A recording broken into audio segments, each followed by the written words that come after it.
मित्रों नमस्कार, मैं मुकेश उदैनिया आप सभी का सीधे बोल में स्वागत करता हूं और आपसे अपेक्षा करता हूं कि आप इस चैनल को सब्सक्राइब करें। मित्रों, हमारे देश में परीक्षाओं का बहुत बुरा हाल है और हमेशा पेपर लीक हो जाता है।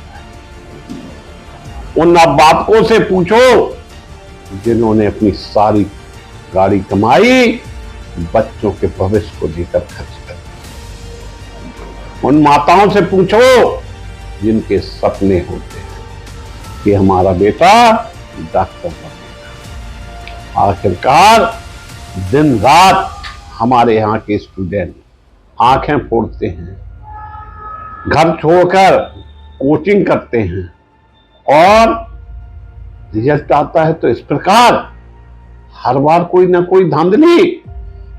कभी एग्जाम में परीक्षाएं कैंसिल होती हैं, कभी नीट में समस्याएं पैदा होती हैं। इस हिंदुस्तान में क्या परीक्षाएं मजाक बन गई या छात्र कहीं और विदेशों में पढ़ने लगे? हर बार की तरह इस बार भी नीट परीक्षा में जो घपला हुआ है उससे मन कचोट गया है। इस पर भी हमारे देश के नेता चुप्पी साधे हुए। शर्म आना चाहिए ऐसे सिस्टम पर जिस सिस्टम में छात्रों का भविष्य दांव पर लगा दिया। तमाम आरोप प्रत्यारोप लग रहे हैं।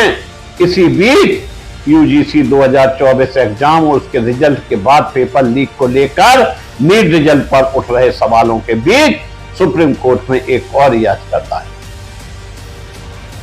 दुर्भाग्य है हमारे देश का। कहा गया है कि तमाम OMR सीट को दोबारा मूल्यांकन किया जाए और उसके हिसाब से दोबारा रैंकिंग तय। साथ ही कोर्ट की निगरानी में पूरे मामले की छानबीन कराई जाए।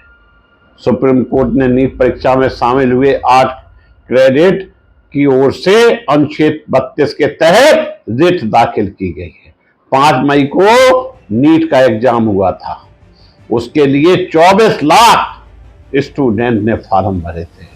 बताइए, 24 लाख स्टूडेंट सपने लेकर परीक्षा देने गया था और उसके सपने शीशे की तरह चूर। सुप्रीम कोर्ट में दाखिल याचिका में कहा गया कि NTA नेशनल टेस्टिंग एजेंसी द्वारा इस मामले में काफी मनमाना और अवैध एक्शन लिया गया। याचिका में कहा गया कि स्टूडेंट के स्कोर कार्ड और OMR सीट में नंबर अलग अलग है। यह विसंगतियां ग्रेस नंबर के कारण नहीं हुई क्योंकि याचिकाकर्ता जैसे स्टूडेंट्स उप सेंटर में नहीं थे जहां के बच्चों को ग्रेस मार्क्स मिले। सुप्रीम कोर्ट में दाखिल याचिका में कहा गया कि कट ऑफ नंबर और औसतन रिजल्ट इस बार अभूतपूर्व रहा है। 67 स्टूडेंट ने 7 से 20 में 7 से 20 मार्क्स पाए हैं, जबकि आमतौर पर 3 से 4 स्टूडेंट ही टॉप करते थे। इन टॉपरों में 6 तो हरियाणा के सिर्फ एक ही सेंटर से। कुछ स्टूडेंट को 7 से 18 व 7 से 19 नंबर आए हैं और स्टेटिकली यह सवालों के घेरे में है। साथ ही समय की कमी के कारण जिन स्टूडेंट को ग्रेस नंबर मिले हैं उनके लिए क्या क्राइटेरिया तय किया गया, उनका खुलासा नहीं हुआ है। कौन सा क्राइटेरिया उनके लिए तय हुआ है, यह भी सवाल उठा है। साथ ही जो भी ग्रेस नंबर दिए गए उनके पीछे कोई लॉजिक तय नहीं था।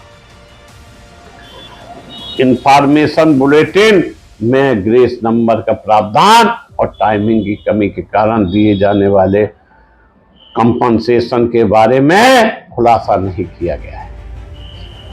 एनटीए ने एग्जाम के बाद नए नियम तय किए हैं और यह सब रिजल्ट की सच्चाई पर सवाल उठाता है। याचिकाकर्ता ने गुहार लगाई कि नीट के रिजल्ट को अवैध घोषित किया जाए और उसे रद्द किया जाए। सुप्रीम कोर्ट इससे संबंधित तमाम याचिकाओं पर नोटिस जारी कर चुका है।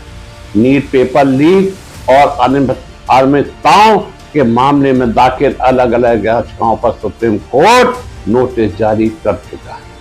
सीबीआई जांच वाली याचिका पर भी सुप्रीम कोर्ट ने शुक्रवार को नोटिस जारी किया था। तमाम याचिकाओं पर सुप्रीम कोर्ट ने सुनवाई के लिए 8 जुलाई की तारीख तय कर दी। सुप्रीम कोर्ट में जब यह मामला पहली बार पहुंचा था तब पेपर लीक का आरोप लगाते हुए रिजल्ट पर रोक की मांग की गई थी, लेकिन तब 17 मई को सुप्रीम कोर्ट के चीफ जस्टिस डीवाई चंद्रचूड़ की अगुवाई वाली बेंच ने रिजल्ट पर रोक लगाने से इनकार कर दिया था।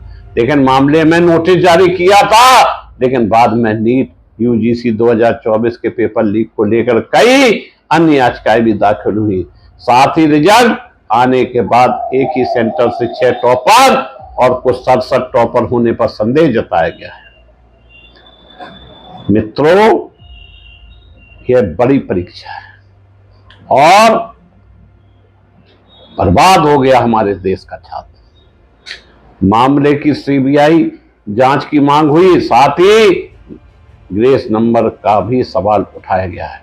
इसके साथ ही दोबारा मूल्यांकन की गुहार लगाई गई जा चुकी है। ऐसे में इस मामले में सुनवाई का दायरा काफी व्याप्त हो चुका है। हालांकि काउंसलिंग पर रोक नहीं है, परंतु 8 जुलाई को सुनवाई के दौरान चीफ जस्टिस के सामने तमाम पहलुओं पर सुनवाई होगी।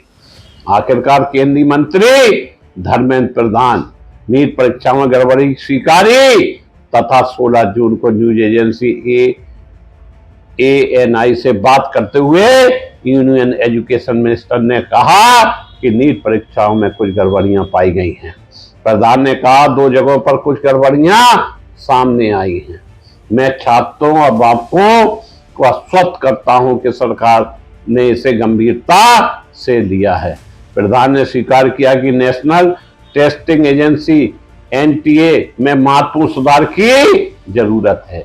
NTA देश भर में प्रतियोगी परीक्षाओं के संचालन के लिए जिम्मेदार एक स्वतंत्र निकाय है। उन्होंने जोर देकर कहा, अगर NTA के बड़े अधिकारी भी दोषी पाए जाते हैं तो उन्हें बख्शा नहीं जाएगा। सरकार इस मामले में चिंतित है। किसी भी दोषी को बख्शा नहीं जाएगा, उन्हें कड़ी से कड़ी सजा मिलेगी। बिहार, गुजरात जैसे राज्यों में नीट 2024 पेपर लीक होने और अखिल भारतीय परीक्षा में अनियमितताओं के आरोप सामने आए। सॉल्वर गैंग के लोग पकड़े जा रहे हैं। 10 से 40 लाख रुपए में डमी कैंडिडेट बिठाने और नीट एग्जाम सेंटर मैनेज होने की बातें सामने आ रही है। सुप्रीम कोर्ट में नीट एग्जाम 2024 काउंसिल कराने की याचिका अब भी दाखिल हो रही है। इस संबंध में AISA और ABP भी लगातार प्रदर्शन कर रहे हैं। वहीं खूब हो हंगामे के बाद केंद्र सरकार और नेशनल टेस्टिंग एजेंसी ने सुप्रीम कोर्ट को सूचित किया है। उन्होंने MBBS और अन्य पाठ्यक्रमों में प्रवेश के लिए परीक्षा में बैठने वाले 15 से 63 उम्मीदवारों को दिए गए ग्रेस मार्क्स रद्द कर दिए हैं। इन उम्मीदवारों के पास अब या तो दोबारा परीक्षा दें या उन्हें समय के नुकसान के लिए दिए गए प्रतिपूरक अंकों को छोड़ने का विकल्प है। राष्ट्रीय पात्रता सह प्रवेश परीक्षा UG यानी नीट 5 मई को 4750 केंद्रों पर आयोजित की गई थी, जिसमें लगभग 24 लाख उम्मीदवार शामिल हुए। नीट परीक्षा शुरू में 14 जून को घोषित होने की बात NTA ने खुद अपने इंफॉर्मेशन बुलेटिन में कही थी, लेकिन नीट रिजल्ट 2024 को 4 जून को आम चुनाव के नतीजे के नतीजे वाले दिन ही शाम 6 बजे के आसपास घोषित किया गया। मित्रों, 4 जून को लोकसभा का चुनाव घोषित किया जा रहा था, उसी समय नीट की परीक्षा के परिणाम घोषित किए गए। लोगों ने ध्यान नहीं दिया, इसका खामियाजा आज देश के बच्चे भुगत रहे हैं। निश्चित रूप से सुप्रीम कोर्ट को इसमें सख्त कार्रवाई करना चाहिए। ऐसा हमारे छात्रों, उनके अभिभावकों की इच्छा है, ताकि लोगों का विश्वास देश की शिक्षा व्यवस्था पर बना रहे। मैं मुकेश उदैनिया पुनः आपको नमस्कार करके अपनी बात समाप्त करता हूं। धन्यवाद।